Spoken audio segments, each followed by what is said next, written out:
Hello student, how are you. मैं हूं आपके साथ राकेश कुमार।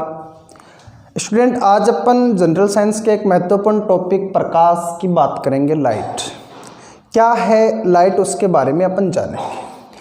देखो स्टूडेंट, कोई भी चीज़ होती है जिसको अपन, जैसे मान लो ये कोई वस्तु है, जब आपके पास कोई प्रकाश उपस्थित नहीं होता है तो ये वस्तु अपन को दिखाई नहीं देती है। तो इसको देखने के लिए अपन को प्रकाश की आवश्यकता होती है। जैसे रात को हमें कोई भी चीज़ दिखाई नहीं देती, इसका कारण क्या होता है? क्योंकि रात के समय क्या नहीं होता, प्रकाश नहीं होता। तो प्रकाश क्या काम करता है? वस्तु को देखने में सहायक, वस्तु को देखने में सहायक। किसी भी वस्तु को देखने का काम अपन करते हैं, वो किसके द्वारा करते हैं स्टूडेंट? प्रकाश के द्वारा करते हैं। तो यहाँ पे एक प्रकार का अपन ये कह सकते हैं काम हो रहा है, और काम को होने के लिए क्या चाहिए? ऊर्जा चाहिए। तो आपका प्रकाश एक प्रकार की क्या होती है स्टूडेंट? ऊर्जा। प्रकाश एक प्रकार की क्या है? ऊर्जा है, जो हमें किसी वस्तु को देखने में सहायता प्रदान करता है। इस प्रकाश के माध्यम से अपन किसी वस्तु को देख सकते हैं। ओके स्टूडेंट, तो प्रकाश एक प्रकार की ऊर्जा है, और ये ऊर्जा किसके रूप में गमन करती है? विद्युत चुंबकीय तरंग। विद्युत चुंबकीय तरंग, और विद्युत चुंबकीय तरंग के रूप में ये क्या करती है स्टूडेंट? गमन करती है। तो आप क्या बताओगे? प्रकाश एक ऊर्जा है जो विद्युत चुंबकीय तरंग के रूप में गमन करती है।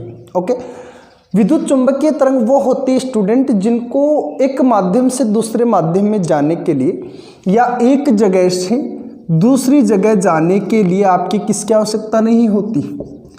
माध्यम की आवश्यकता नहीं होती। हम क्या कह सकते हैं, ये किस में गमन कर सकती है स्टूडेंट? निर्वात में।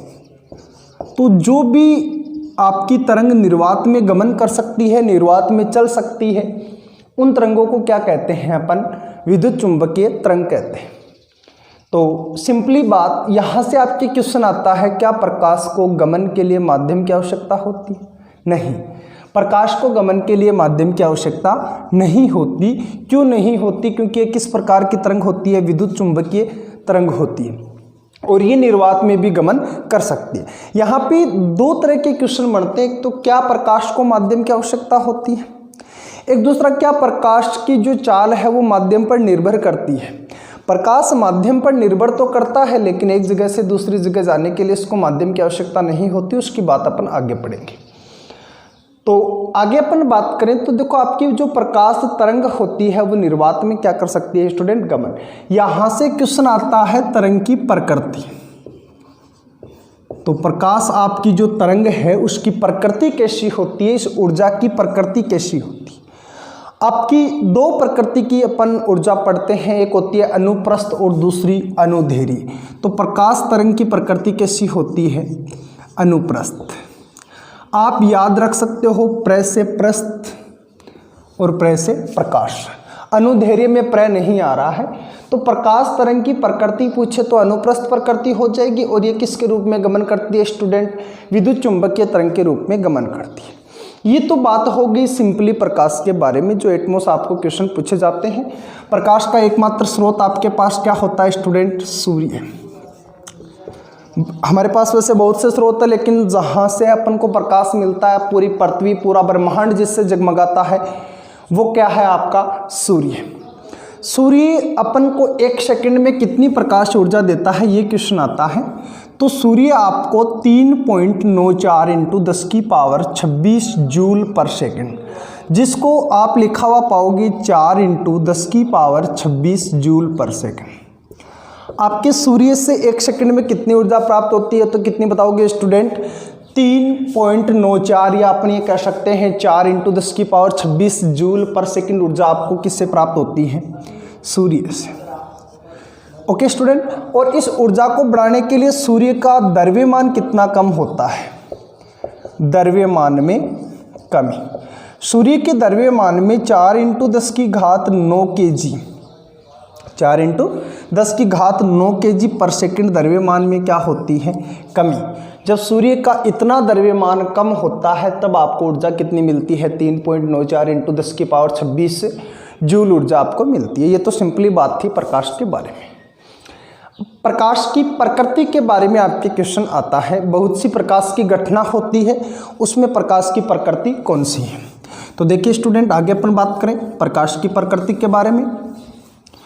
तो प्रकाश की प्रकृति के बारे में पहले कंफर्म नहीं था कि प्रकाश किस प्रकार का है, क्योंकि आप प्रकाश की बहुत सी घटना जैसे अपवर्तन, परावर्तन, व्यतिकरण, विवर्तन, सरल रेखीय गमन,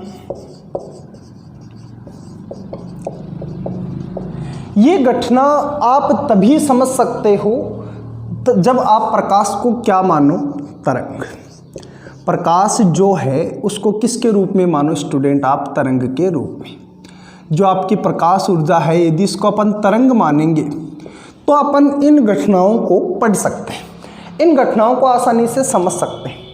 लेकिन प्रकाश की कुछ घटना जैसे विद्युत प्रभाव, कॉम्पटन प्रभाव, इन प्रभावों की जब अपन बात करते हैं तब अपन को प्रकाश को क्या मानना पड़ता है स्टूडेंट, एक कण। तो यहाँ पे विरोधाभास ये है कि प्रकाश की प्रकृति कण होती है या तरंग होती है। ओके स्टूडेंट, क्योंकि आपके एक वैज्ञानिक हाइजेन,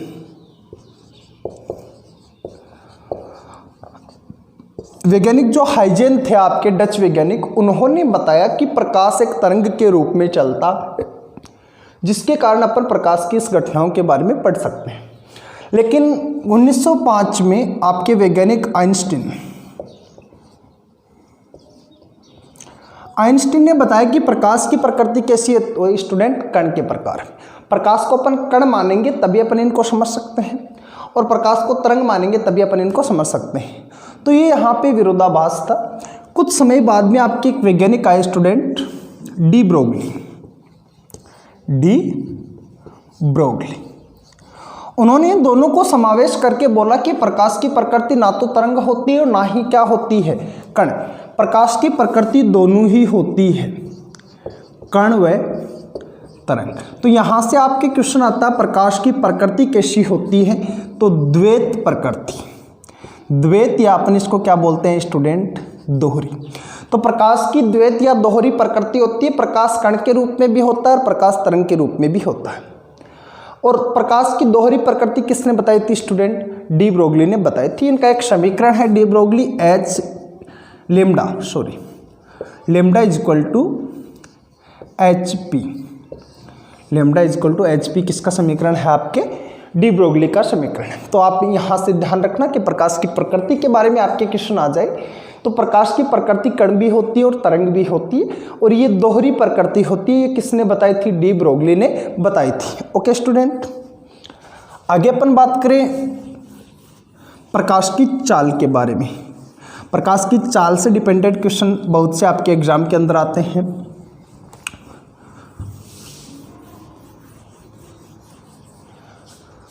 प्रकाश की चाल, तो सबसे पहली तो बात यह है कि प्रकाश की चाल किसने ज्ञात की थी, किस वैज्ञानिक का नाम पूछे तो वैज्ञानिक का नाम होता है रोमर। रोमर नामक वैज्ञानिक ने स्टूडेंट आपके बृहस्पति जो ग्रह है उसमें जो उपग्रह है उसके उन उपग्रहों का जो आपका ग्रहण काल है उस समय को नापकर इन्होंने प्रकाश की चाल ज्ञात की थी। देखो, प्रकाश जब आपका एक माध्यम से दूसरे माध्यम में जाता है, जब माध्यम की प्रकृति अपन चेंज करते हैं तो प्रकाश की जो चाल है वो बदलती है। प्रकाश की चाल, आपके प्रकाश की चाल माध्यम पर निर्भर करती है। यहाँ से क्वेश्चन ये आता है, प्रकाश गमन के लिए इसको माध्यम की आवश्यकता नहीं होती, लेकिन प्रकाश की चाल माध्यम पर क्या करती है स्टूडेंट, निर्भर करती है। अपन ये कह सकते हैं कि प्रकाश की चाल जो होती है वो उसके माध्यम के घनत्व के क्या होती है, व्युत्क्रमानुपाती। घनत्व बढ़ाओगे प्रकाश की चाल घट जाएगी, घनत्व घटाओगे प्रकाश की चाल बढ़ जाएगी। कैसे बढ़ेगी उसके बारे में अपन बात करेंगे। तो सबसे पहले प्रकाश की चाल रोमन नामक वैज्ञानिक ने बताई थी। इन्होंने बताया कि प्रकाश की चाल 1,86,310 मील पर सेकंड होती है। प्रकाश की चाल कितनी होती है? 1,86,310 मील में पूछे तो आपको मील पर सेकंड होती है, जिसको अपन मीटर पर सेकंड के अंदर पढ़ते हैं 3 × 10⁸ मीटर पर सेकंड। आपके एग्जाम में यही क्वेश्चन आता है। प्रकाश की चाल निर्वात में, और सबसे ज़्यादा प्रकाश की चाल होती भी किस में स्टूडेंट? निर्वात में। तो निर्वात में प्रकाश की चाल कितनी होती है स्टूडेंट? आपकी 3 × 10⁸ मीटर पर सेकंड होती है। यदि यही प्रकाश निर्वात से किस में आए? वायु में, तो प्रकाश की चाल 0.03% कम हो जाती है। आपके क्वेश्चन आए कि निर्वात की तुलना में वायु के अंदर प्रकाश की चाल कितने प्रतिशत कम होती है? 0.03%। जल में होती है ये स्टूडेंट 25% कम। ये वायु की बात थी और ये किसकी बात है? जल। और यही चाल आपकी कांच के अंदर पूछे तो निर्वात की तुलना में कांच के अंदर 35% तक आपके प्रकाश की चाल क्या हो जाती है स्टूडेंट? कम हो जाती है। कुछ माध्यम की मैं बात करूं तो निर्वात की तो आपको बता दिया, निर्वात में प्रकाश की चाल कितनी होती है? 3 × 10⁸ मीटर पर सेकंड। इसके अलावा आपके क्वेश्चन आता है वायु में, तो वायु में प्रकाश की चाल होती है स्टूडेंट 2.25 × 10⁸ मीटर पर सेकंड। ओके। तारपीन का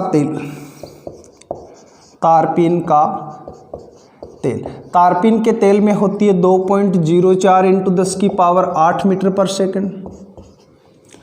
यदि आपको कोई पूछे कांच में प्रकाश की चाल, तो कांच के अंदर प्रकाश की चाल होती है 2 × 10⁸ मीटर पर सेकंड। ये कुछ डाटा है जो आपको बेसिकली याद रखने हैं।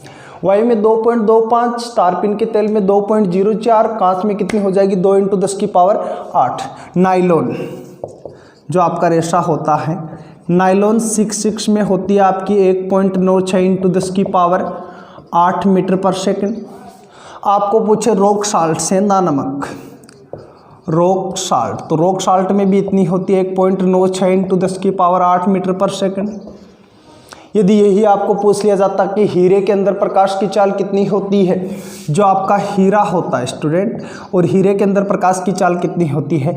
1.24 × 10⁸ मीटर पर सेकंड। ये कुछ प्रकाश की चाल के डाटा हैं जो आपके एग्जाम में आते हैं, आपको याद करने होते हैं। निर्वात में 3 × 10⁸ होती है, वायु में 2.25 होती है, तारपीन के तेल में 2.04 होती है, कांच में 2 होती है, और नाइलॉन 66 और रॉक साल्ट में होती है स्टूडेंट 1.96, और हीरे में बता दोगे आप 1.24 × 10⁸ मीटर पर सेकंड। ये चाल संबंधित इतने क्वेश्चन आपके एग्जाम में पूछे जाते हैं। ओके। कई बार आपको पूछा जाता है कि सूर्य का प्रकाश आपकी पृथ्वी तक आने में कितना टाइम लेता है? तो सूर्य का प्रकाश पृथ्वी तक आने में टाइम लेता है स्टूडेंट 499 सेकंड। ओके। 499 सेकंड का टाइम लेता है, जिसको साइंस के अकॉर्डिंग अपन 8 मिनट 16 सेकंड के लगभग का टाइम इसको माना जाता है। ओके स्टूडेंट, 8.16 सेकंड इतना time, sorry minute, 8 minute 16.06 second. आप इसको ये भी लिख सकते हो कि आपका जो रियल इसको साइंस के अकॉर्डिंग माना जाता है 8 मिनट 16.06 सेकंड टाइम लेता है। और एक्चुअली सेकंड में आपको पूछे तो कितना होता है? 499 सेकंड। 499 सेकंड को आप मिनट में कन्वर्ट करोगे तो स्टूडेंट आपके पास आएगा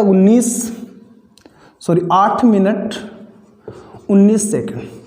8 मिनट 19 सेकंड जो टाइम है सूर्य का पृथ्वी तक, सूर्य का जो प्रकाश है वो पृथ्वी तक पहुंचने का, ज्योग्राफी में आपके यदि क्वेश्चन आता है तो उसका आंसर कितना होगा? 8 मिनट 19 सेकंड। यदि साइंस में दे रखा है क्वेश्चन तो इसका कितना होगा? 8 मिनट 16.06 सेकंड, जिसको अपन शॉर्टकट में ये भी आ सकता है 8 मिनट 16 सेकंड इसका टाइम होता है। यही अपन बात करें तो चंद्रमा का प्रकाश, मून का प्रकाश अर्थ तक पहुंचने में कितना टाइम लेता है स्टूडेंट? चंद्रमा का खुद का कोई प्रकाश नहीं होता, ये आपको पता है। तो चंद्रमा से जो परावर्तित प्रकाश है वो पृथ्वी तक पहुंचने में कितना टाइम लेता है स्टूडेंट? 1.28 सेकंड। कितना टाइम लेता है स्टूडेंट? 1.28 सेकंड का टाइम लेता है, या अपने 128 माइक्रो सेकंड इसको बोल सकते हैं। तो ये आपकी प्रकाश की चाल से संबंधित क्वेश्चन हो गए। ओके स्टूडेंट, अब अपन बात करते हैं प्रकाश की घटना। ये बेसिक जानकारी थी जो आपको जरूरी है, एग्जाम में आपके क्वेश्चन इससे संबंधित आते हैं। अब अपन बात करें प्रकाश की घटनाओं से संबंधित, तो सबसे पहले अपन घटना पढ़ेंगे परावर्तन। प्रकाश का परावर्तन जो सामान्यतः अपन दर्पण में देखने को मिलता है। परावर्तन, परावर्तन क्या चीज होती है स्टूडेंट? बचपन में आपने बहुत बार परावर्तन करवाया है। जैसे आपकी घड़ी है, घड़ी के शीशे से अपन कहीं दूसरी जगह पड़का गिरते थे। मारवाड़ी में अपन बताएं तो पड़का जिसको बोलते हैं अपन। तो जो पड़का गिरते थे अपन उसको, जिसको चिल्का कहते थे, वो चिल्का जिस तरह जाता था उसी को क्या कहते हैं? परावर्तन। आप सिंपली जानते हो। जैसे मान लो ये आपके पास कोई कांच है, इस पे कोई सूर्य का प्रकाश आ रहा है, आपने दूसरी छाया वाली जगह इसमें क्या लगाया? पड़का मार दिया। ये जो घटना होती है, इस घटना को क्या कहते हैं? परावर्तन कहते हैं। तो परावर्तन का सिंपल मीनिंग आप यही समझो स्टूडेंट कि जब कोई प्रकाश किरण, जैसे आपने दर्पण ले रखा है, उससे सूर्य का प्रकाश उससे टकराया, टकरा कर वापस दूसरी तरफ चला गया, वो घटना कौन सी थी? आपकी परावर्तन थी। तो जब कोई प्रकाश किरण किसी पृष्ठ, ये पृष्ठ कैसा होना चाहिए? अपारदर्शी, जिसके आर पार नहीं जा सकती। यदि कोई प्रकाश किरण अपारदर्शी पृष्ठ से टकराकर वापस अपने ही माध्यम में लौट जाए, उस घटना को क्या कहोगे आप स्टूडेंट? परावर्तन कहोगे।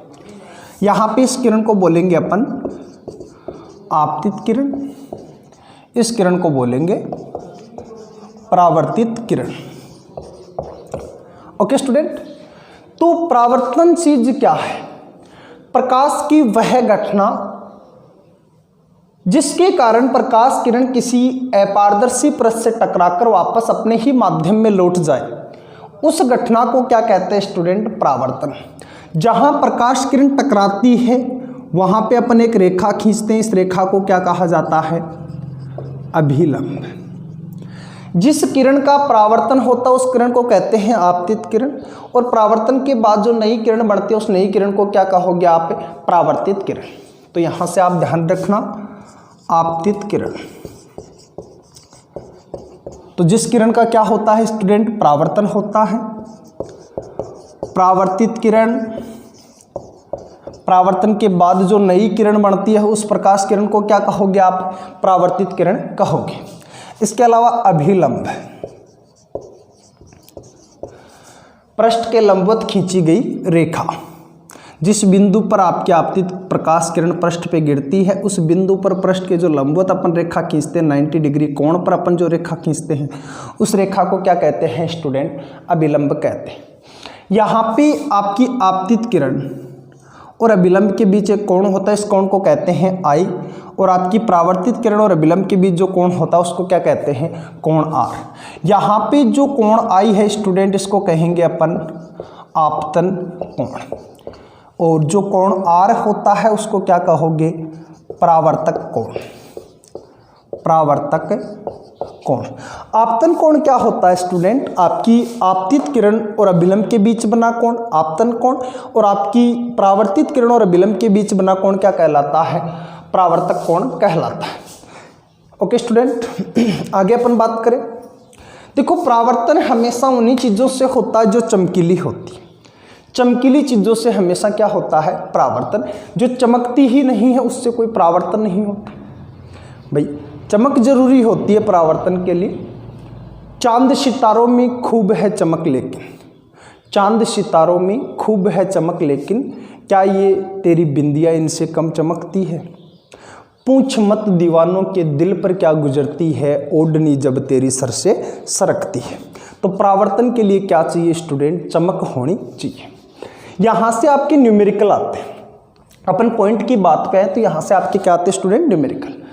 इतना ही है परावर्तन। आप ज़्यादा ध्यान मत रखो कि कोई प्रकाश किरण किसी अपारदर्शी पृष्ठ से टकराती है, इस घटना को क्या कहते हैं, अपन परावर्तन कहते हैं। आपतित किरण आपको पता है जिस किरण का परावर्तन होता है। परावर्तित किरण परावर्तन के बाद बनने वाली किरण। आपतित किरण और विलंब के बीच बना कोण आपतन कोण, ये ध्यान रखना आपको। और परावर्तक कोण कौन सा हो जाएगा, परावर्तित किरण और विलंब के बीच बना कोण। यहाँ से अपन पढ़ेंगे स्टूडेंट परावर्तन के नियम। परावर्तन के नियम, तो परावर्तन के नियम जो होते हैं वो दो होते हैं। फर्स्ट नियम क्या कहता है कि आपकी आपतित किरण, अभिलंब और परावर्तित किरण, ये जो दोनों किरण है वो एक तल में स्थित होते हैं, एक लेयर में स्थित होते हैं, एक दूसरे के समांतर होते हैं। ओके, इनमें कोई कोण नहीं होता, एक तल होता है कि आधार होता है इनका। यदि इस बोर्ड के इस ऐसे है तो ऐसे रहेगी, बोर्ड पे लंबवत है तो तीनों लंबवत ही रहेगी।